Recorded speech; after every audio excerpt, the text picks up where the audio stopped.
So today what I want to do is I want to continue what I did last time, and you can see that I have the two bowls, and look at the thickness of these bowls. They're about 3/8 of an inch thick. I don't want to get them any thinner than like a 1/4 inch, but a 1/2 inch would be too much. So I think this is about as thick as I want to go. So between a 1/4 inch and a 1/2 inch would be best. And if you're not sure what that is, think of it as about like the thickness of a pencil. That's about the right size, maybe a little bit thicker. So if you're not sure about what a 1/4 inch or 3/8 of an inch is, but you know, pencil thickness or just a little thicker would be fine. And if you get it too thick, well, anytime you get clay too thick, there's potential of it blowing up. But you don't want a big, heavy clay project that is super heavy and massive. You want something a little bit thinner and a little bit more dainty. Okay, so what I've got is I pulled the paper towel off here, and what I'm going to do is I'm going to score this, and I like to use a fork to score. If you haven't used the fork, it works really well, and I could do it really quickly. And this one here I'm going to have to score also, so maybe it would be best to go back into the bowl just to score it really quickly, and I'll pull it out.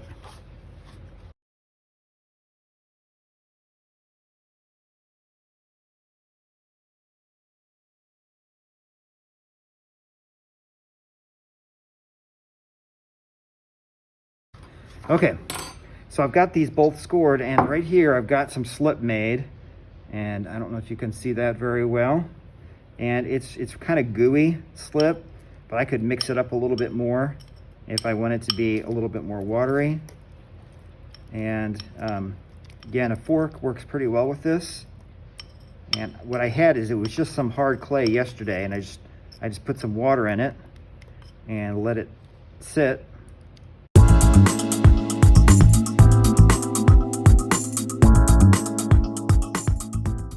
Okay, so I've got some slip here, and like I said, this is a little bit thick, but it'll work, it'll be fine. And I'm gonna put some slip on here, and if it's too thick, add some water. That easy. So like I said, it's a little bit thick on this, but it'll do for now.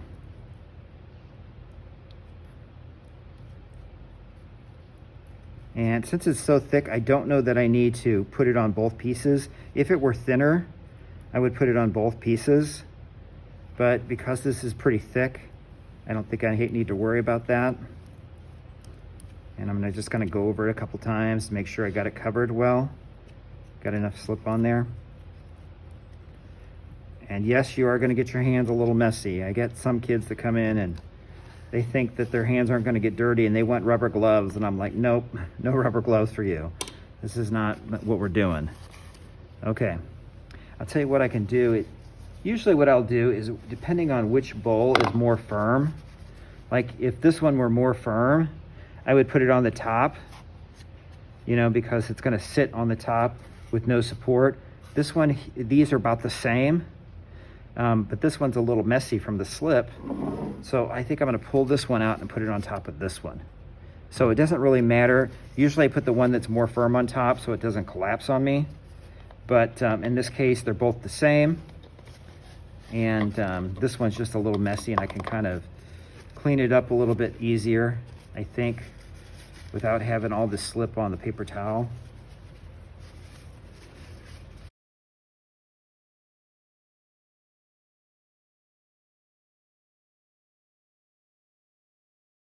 If they're not the same thickness, that's okay. I mean, I'd like them to be similar, close, but they don't have to be exactly the same.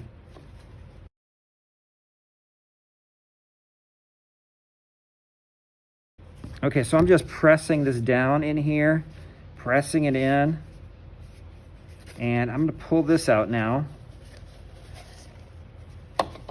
And I'm gonna put this in kind of like sideways here. And I'm gonna take my knife and I'm gonna start blending this together. And I'm trying to make this piece one. Because I scored it and I put slip on it, I'm trying to blend it together so it's one piece. It shouldn't be two separate pieces that are kind of stuck together. you're trying to make it like one piece instead of two pieces. And so I'm just blending this together. Really, it's easy to do. If I get extra clay on there, I'm kind of scraping it off with the knife. I like to use a knife to blend like this. You can use other tools too. You can use the tool like the rib tool. You might be able to use the spoon or the fork. You could try it and see what happens.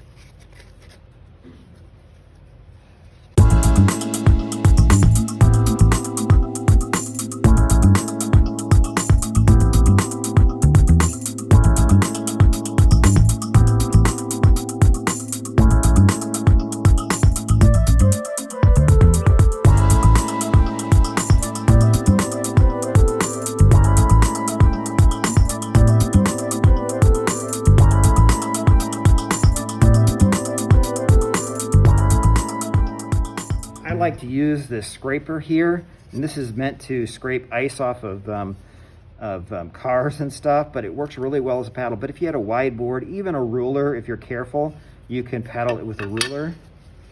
But a wide board works well too. And this is what I'm doing here. I'm just gently tapping it, and this will help me shape it, and it will help smooth it. Now I'm not getting out all these cracks. That's fine that I'm not getting all these cracks out. I don't want to try to do that all in one go. And I could take and fill these cracks with a little bit of slip, as long as I'm not creating air pockets. But the good thing about this also is I can shape it by paddling it. So if yours is like an odd shape, you know, or you got like a lump on it, you can just paddle it kind of out of there. And you can continue to do this. I like to do this especially when I'm trying to change the shape of this, or if I've got an area that's not very good, you know, and I can kind of paddle it out. Now I can also take a little bit of slip on my knife. And again, I like using the knife for this. And I could take a little bit of slip and I can just kind of blend it in those big cracks. Now remember, you don't want to create air pockets, so that's important that you're really pushing that in there and you're not, you know, creating some kind of pocket. And I've never done that. I've never had that problem doing this. So I don't think you will, unless you do something really crazy. So for these big holes, I'm taking the slip and I'm just pressing it in here. And you can't do this if your clay is too dry.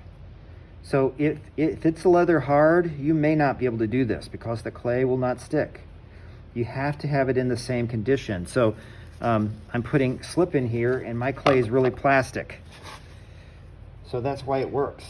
But if you try to put slip in there and your clay is like bone dry, you're gonna have problems.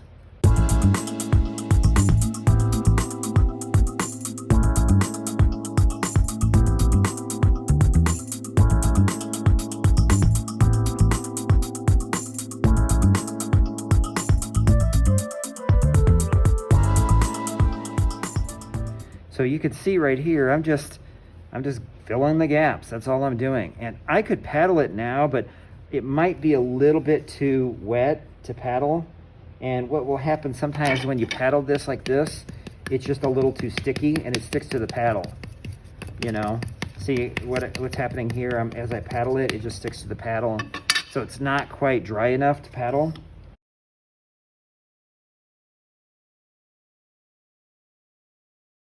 And as it dries a little bit more, it will be easier to smooth.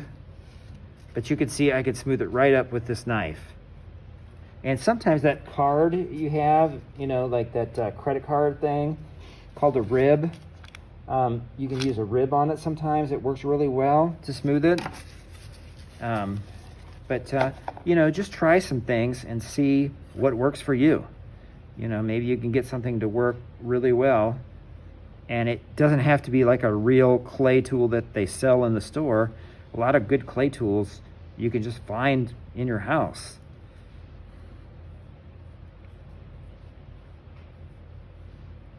So this takes some time to smooth this. I mean, There's no doubt about it. You're going to have to spend some time to do a good job. You said like at least 30 minutes, or 20 or 30 It minutes. takes a while, and I've done this a long time, and which means that I should be better at it and faster at it. You can do it faster, yeah. And it still takes me time. So to do a good job, to craft it well, it will take time. And if you don't take the right amount of time, it's not going to look good. That's what craftsmanship is all about, taking the time necessary and the effort to do a good job, and to make it well. That's what a craftsman is. They take the time and effort to do it well.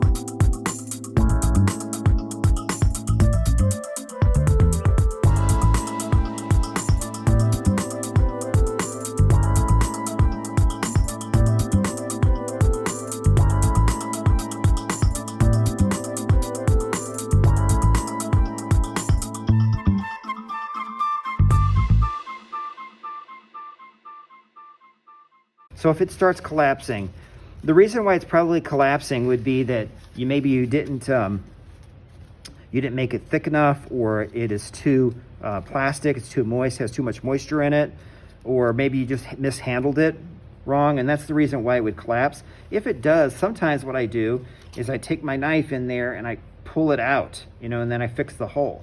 And I try to pull out the collapse area and let it dry a little bit to firm up a little bit so I can shape it better. Okay, sometimes I do that. Sometimes for some students, I've actually had to go and cut theirs back apart and go back in there and fix it and then attach it again. And sometimes that will happen if it collapses. So you just have to be gentle with it. You have to make sure it's in the right condition, that you need to have it, plastic, but, a more closer to leather hard than, super like slip.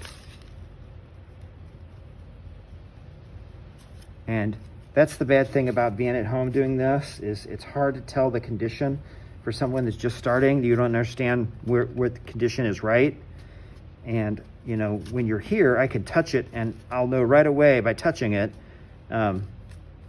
what condition it's in and what you need to do to make it work.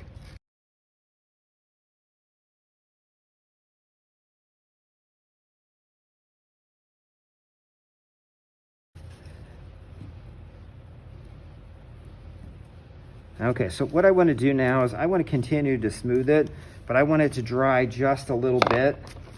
And I can just let it dry. Let it dry by, I'm not going to leave it out for a long time, but maybe I want to make sure that I don't have any moisture in my bag and just put it in my bag and zip it up. It'll dry a little bit. I could let it sit out in the room, for a little bit, and it would dry up a little. But I want it just a little bit drier than it is, but still plastic. Okay, that's the key. Don't let it dry up so it gets bone dry. If it gets bone dry and you try to work on it, it's gonna break, it's gonna crack, it's gonna chip, and it just won't be good. So remember, the condition is all important. The condition of the clay. It makes so much difference on how easy or how hard it is for you to do your project. And so you see already that the coils are almost gone. You almost can't see the coils now. There's a couple that you might be able to see just a little bit. It's very faint. But that's where you want to be. You want to be where you can't see those coils anymore.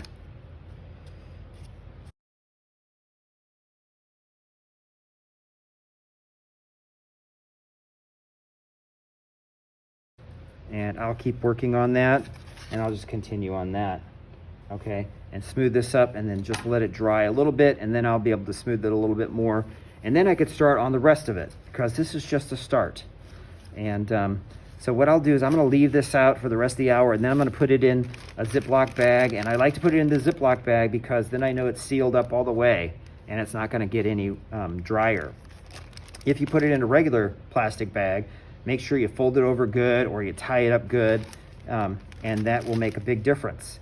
So the Ziploc bag is the best, in my opinion. If it's too big to go in a Ziploc bag, put it in a plastic bag. Sometimes, if I only have like a Walmart bag, a Walmart plastic bag, I'll put it in 2 bags. I'll bag it up twice, you know, if I want to keep it moist. So you can always do that.